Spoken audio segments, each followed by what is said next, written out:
Hello friends, today we will discuss about basics of statistical tests. Hello friends, today we will discuss about hypothesis. So first thing is, what is hypothesis? So this hypothesis is claim or assertion about population parameter. Say for example, the mean monthly cell phone bill in this city is mu is equal to rupees 500. So this is the claim or assertion about our population. Now always remember, hypothesis is for population parameter, not for sample statistics. So in earlier lecture we have discussed about population parameter as well as sample statistics. Now this hypothesis again divided into two types.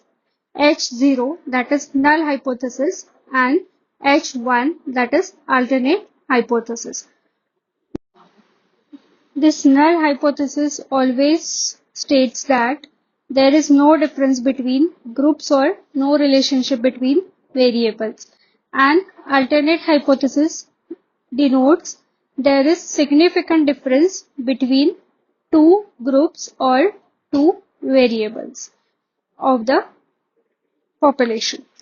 So we can consider null hypothesis for population as mu is equal to 30, and for sample statistics we are denoting mean as a x. So hypothesis is always for population parameter, not about sample statistics. So this thing h0, that is mu is equal to 30, is always correct. Now for better understanding we will consider one example. One wishes to compare the yield per acre of new variety with that of standard variety. Then we can set our null hypothesis like H0 is equal to mu1 is equal to mu2. That is, mean of new variety is equal to mean of standard variety.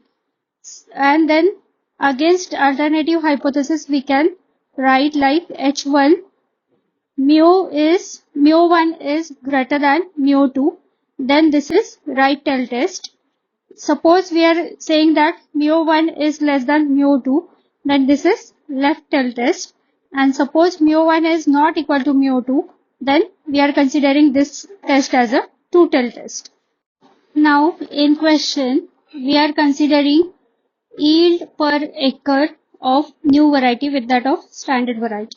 But here we don't know yield of new variety is greater or less than standard variety or equal. So that we are considering three conditions: right tail, left tail or two tail test. Now we will consider next example. Now we will consider second example. So the manufacturer of certain brand of cigarettes claim that average nicotine content does not exceed 2.5 mg. Now we need to state the null hypothesis and alternative hypothesis to be used in testing this claim. So in this claim, manufacturer of certain brand give average nicotine content does not exceeds 2.5 mg. So that we need to check our alternate hypothesis by considering null hypothesis mu as 2.5 and claim is that nicotine content does not exceed 2.5 mg. So we need to check alternative hypothesis if nicotine exceeds than 2.5 mg or not. So that we can write H1 like mu is greater than 2.5.